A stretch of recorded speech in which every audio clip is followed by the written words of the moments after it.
Y arrancamos la hora con el presidente de la Comisión Estatal de los Derechos Humanos, el ombudsperson, el ombudsman sonorense, person o ombudsman se quedó. Bienvenido, buenos días. Buenos días, Luis Alberto. Un gusto estar aquí. Creo que es más inclusivo ombudsperson. Ombudsperson, Sí, ¿verdad? sí. Exactamente. Le damos la bienvenida a Fernando Rentería por acá.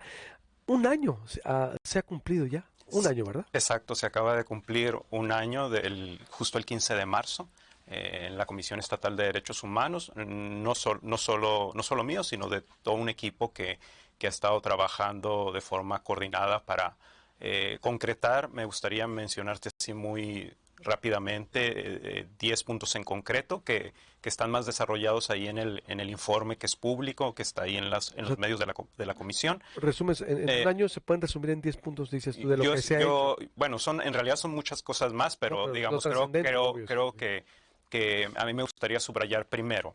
Es la primera vez en 30 años que la Comisión Estatal de Derechos Humanos tiene una auténtica política de paridad de género.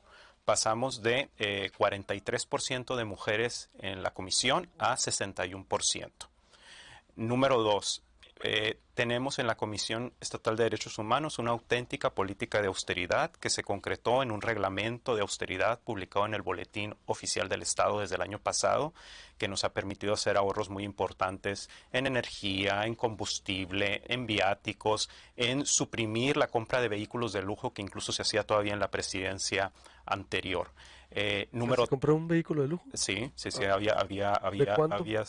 pues camionetas grandes ahí que no se necesitan ni se justifican para el trabajo de la comisión. ¿Pero cuánto te ahorraste, pues, en compra de vehículos? ¿Cuánto fue? Toda la política Suspendimos austeridad, la ¿no? compra de vehículos, no hemos comprado ningún vehículo en este año. En tercer lugar, tenemos un plan de desarrollo institucional, que a lo mejor eso no, mediáticamente no es muy, a lo mejor a veces muy interesante, pero es esta ruta, este proyecto de largo plazo que le ha hecho falta en todos estos años a la Comisión y que nos permite transparentar cuáles van a ser exactamente nuestros objetivos, medirlos y rendir cuentas a la sociedad. Y estos tres logros en concreto, la política de paridad, la política de austeridad y el plan de desarrollo institucional, nos permitió concretar el cuarto logro, que es un anteproyecto de presupuesto de egresos muy preciso, muy técnico, que nos permitió que se aprobara a la comisión un aumento de 25% del presupuesto. Pasamos de 39 a 49 millones de pesos en un contexto en el que el presupuesto de la comisión estaba estancado desde hace 10 años y que incluso en 2017, cuando la comisión ya era un organismo autónomo, se le disminuyó el presupuesto.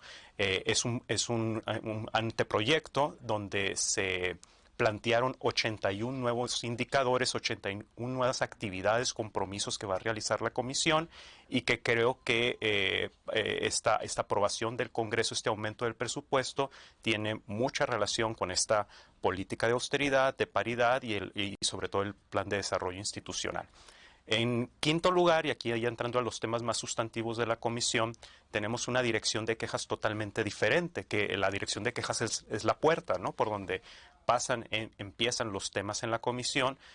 Teníamos una dirección de quejas que trabajaba con mucha apatía, que incluso evitaba que llegaran los problemas a la comisión, que trabajaba de 9 de la mañana a 2 de la tarde, como si solo en ese lapso ocurrieran las violaciones de derechos. Se me hace mucho tiempo, ¿no? Y ahora la comisión trabaja presencialmente de 8 de la mañana a 8 de la noche con una línea de atención de 24 horas, con una política de atención inmediata, con amabilidad y de soluciones concretas. ¿Quién es la directora de quejas? La directora de quejas es la maestra Denise García Bernal, que es una persona que se integró en este último año y que ¿Y ha hecho... cuántas quejas recibe la comisión diario?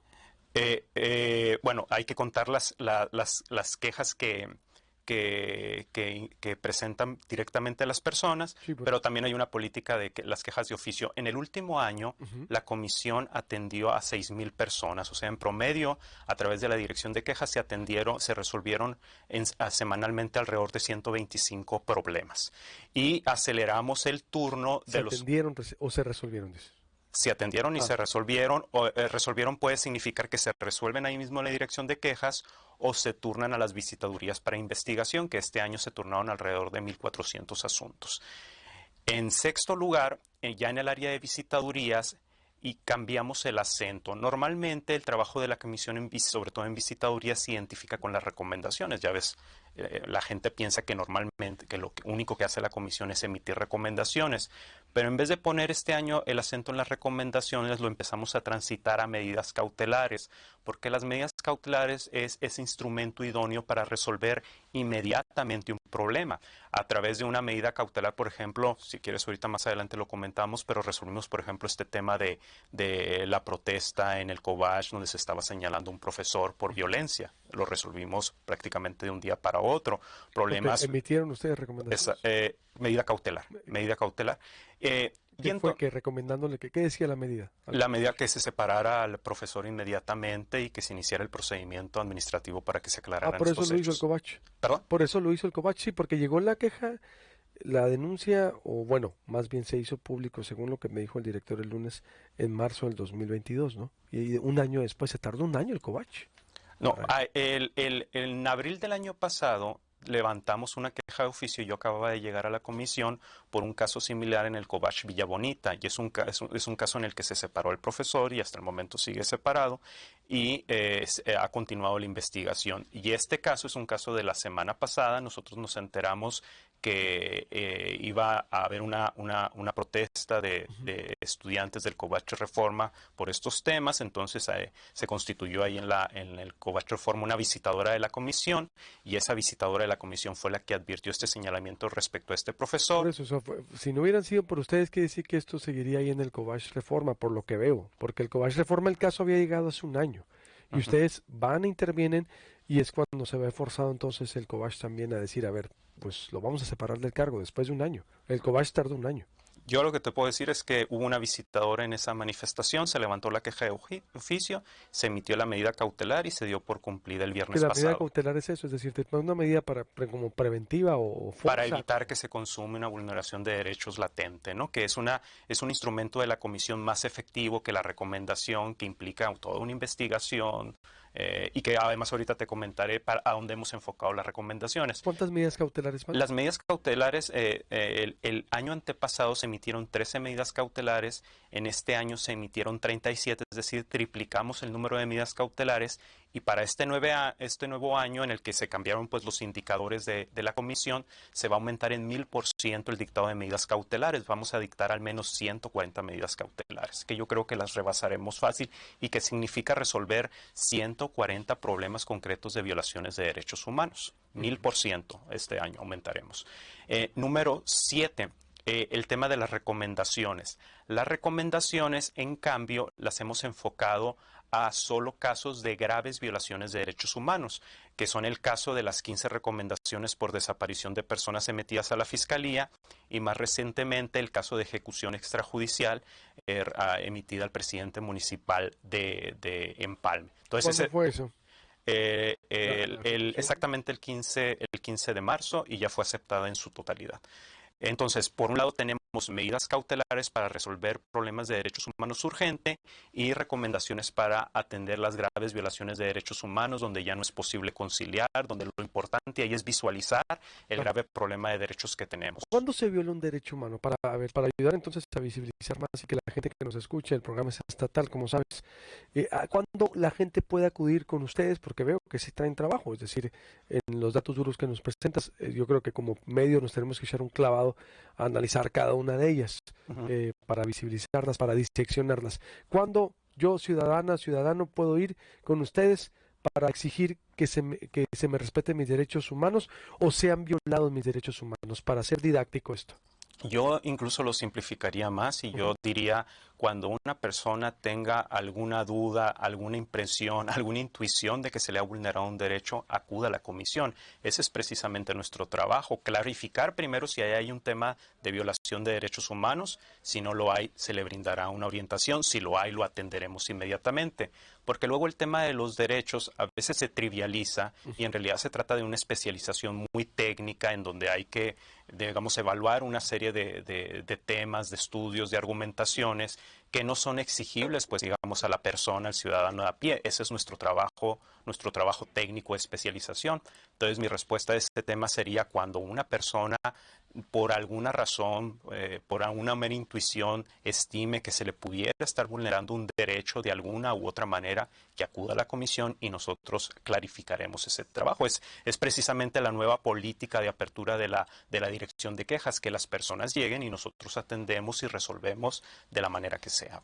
Entonces, cuando hay una duda, eso es bueno. Aún así, vaya, la apertura.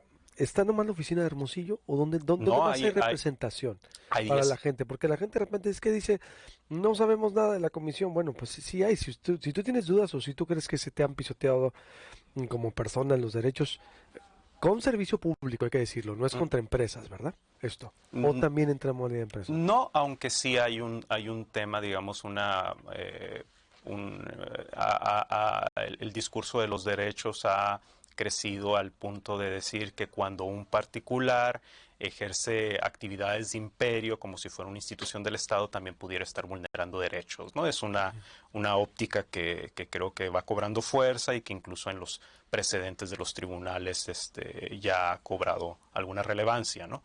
Pero en principio lo podríamos plantear así, ¿no? Los derechos en principio se vulneran por las autoridades del Estado, ¿no? ¿Las recomendaciones para quién han sido?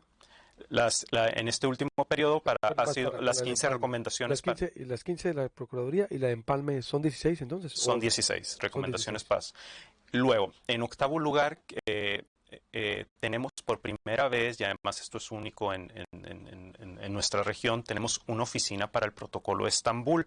La oficina para el protocolo de Estambul es una oficina integrada por 2 peritas en psicología, un perito en medicina y un perito en derecho, que dictaminan ante la autoridad judicial los casos de tortura, tratos crueles, degradantes e inhumanos. En este último año se han emitido 15 protocolos ante la autoridad judicial, 15 dictámenes de tortura y este año esperamos llegar a 50. En noveno lugar, creo que esta es la comisión que ha tenido más cercanía con las colectivas de defensoras y defensores de derechos humanos. Nos hemos reunido con 20 colectivas feministas, con 15 colectivas de búsqueda de personas y con 11 colectivos de la diversidad sexual. Y en décimo lugar, quisiera subrayar pues la política de apertura, de difusión, de divulgación que tenemos en la comisión. Estamos trabajando para hacer más accesible nuestras redes, nuestras medios de comunicación. No hay día en la comisión en la que no se haga pública una queja de oficio que levantamos, una medida cautelar. Hacemos un trabajo que a veces parece sencillo, pero es muy complicado ¿Qué de faltaría simplificar en un entonces? tuit un problema, ¿no? Totalmente, Sí. ¿no? En un tuit o en una declaración, incluso a ver, ¿qué faltaría? Porque, pues, por lo que sea lo que me estás diciendo, que tendríamos que cotejarlo, obvio, Claro. revisarlo, hay trabajo, pero no faltaría que tú estés más presente, es decir, a lo mejor, o ¿qué está faltando, crees tú, a la comisión? Yo creo que el gran reto que está enfrentando la comisión es recuperar una confianza social que se perdió, Ujú. recuperar el valor social de la comisión. Sí, desde luego, como autocrítica asumo que tenemos que estar más presentes en medios de comunicación, más accesibles. Cuando tú me busques, tú sabes que Sí, yo estoy totalmente, en la claro. mejor disposición. Y bueno, este es el trabajo que estamos haciendo, ¿no? Tratando sabemos que las personas pues traen 1000 temas y estamos simplificando en 10 puntos un trabajo de un año que en realidad es mucho más complejo, mucho más extenso, que está ahí en un informe público, te digo, ¿no? Muy bien. Y que creo que ese es el gran reto, ¿no? De hacer un gran trabajo de divulgación por todos los medios posibles para que las personas sepan que hay una Comisión Estatal de Derechos Humanos y que si van para plantear un problema se les va a atender y el problema se les va a resolver. ¿Dónde pueden acudir entonces con el ombudsperson? Aquí en Hermosillo ya la gente sabe, siguen ahí atrás Sí, del Héctor Espino, ¿verdad? sí, sí, en Solidaridad y Luis Encinas, justo en Y la en otras esquina. partes, ¿dónde están las otras sedes? Hay una oficina en Nogales, en Guaymas, en Ciudad Ok. Obregón, en San Luis Río Colorado, en Agua Prieta. En sus redes sociales, si alguien quiere denunciar algo, por ejemplo. También, y de hecho, tenemos esta facultad de las quejas de oficio. Las quejas de oficio significa que si nosotros detectamos el problema, no es necesario que las personas vayan y presenten la queja. Nosotros la recabamos de oficio, ¿no? Por iniciativa propia. ¿No te han hablado de Palacio para quejarse o para presionarte en algún Fíjate tema? que sobre todo, por ejemplo, en el tema de las recomendaciones o de medidas cautelares, la actitud que he tomado es primero notificar y después se Hablamos. comentan. Entonces, yo creo que esa política interna de la comisión pues evita esta clase de circunstancias, ¿no? Pues vamos a estar en contacto, Fernando. Claro que sí. Está interesante que ya no es un clavado y yo creo que sí, lo importante era eso, redignificar, rescatar el papel, porque pues sobre todo el sexenio pasado fue una sumisión, fue un descaro, lo que sea, fue una extensión, no había nada, no todo lo que comentas y te quedas corto, ¿no? Entonces hay que darle seguimiento más a todos los derechos humanos y que